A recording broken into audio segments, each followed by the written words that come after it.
Gaza में Hamas और Israeli बलों के बीच खूनी संघर्ष का खेल बदस्तूर जारी है। गाजा के अलग अलग हिस्से में फैले लड़ाके इजरायली बलों पर चौतरफा हमले कर रहे हैं। हमास के प्रतिरोध गुट कई हिस्सों में अलग अलग तो कई एक साथ मिलकर इजरायली बलों पर हमलावर हैं। गाजा में हमास के बिछाए चक्रव्यूह में इजरायली सैनिक बुरी तरह फंसते जा रहे हैं। एक साल बाद भी IDF के लिए गाजा अबूझ पहेली बना हुआ है।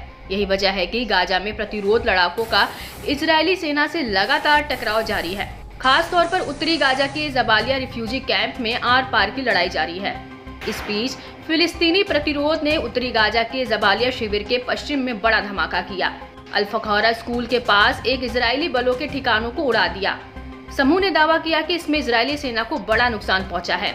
इस दौरान हमास की सबसे खूंखार मिलिट्री विंग अल कस्साम ब्रिगेड ने इजरायली सेना के अधिकारी और 3 सैनिकों की हत्या की जिम्मेदारी ली, जो इजरायल की रेथ यूनिट से जुड़े हैं। ये इजरायली सेना की मल्टीटास्किंग फोर्स में से एक बताई जाती है। इजरायली सेना ने 29 अक्टूबर को जबालिया में उनकी मौत की पुष्टि की थी। अल कसाम ने कहा कि उसने यासीन 150 शेल से एक इजरायली D9 बुलडोजर को निशाना बनाया। इसके बाद एंटी पर्सनल डिवाइस से इजरायली सैनिकों के समूह पर हमला किया। दावा है कि इससे बड़ी संख्या में जवान हताहत हुए। अपने दावे की पुष्टि करते हुए समूह ने वीडियो भी शेयर किया।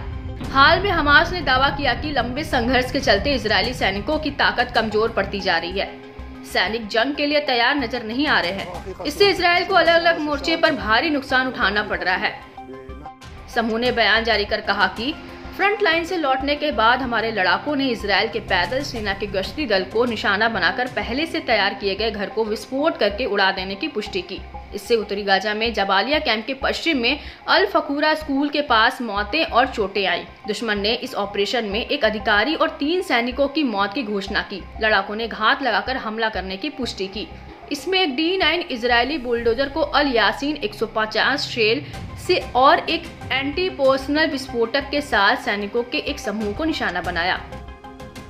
अल कस्साम ब्रिगेड ने इस सप्ताह बेत लाहिया में 4 मरकबा टैंक, एक बख्तरबंद कार्मिक वाहक और 2 इजरायली सैन्य बुलडोजर को तबाह करने का दावा किया। इसके अलावा फिलिस्तीनी इस्लामिक जिहाद के अल कुदस ब्रिगेड ने भी इजरायल बलों पर हमले का दावा किया।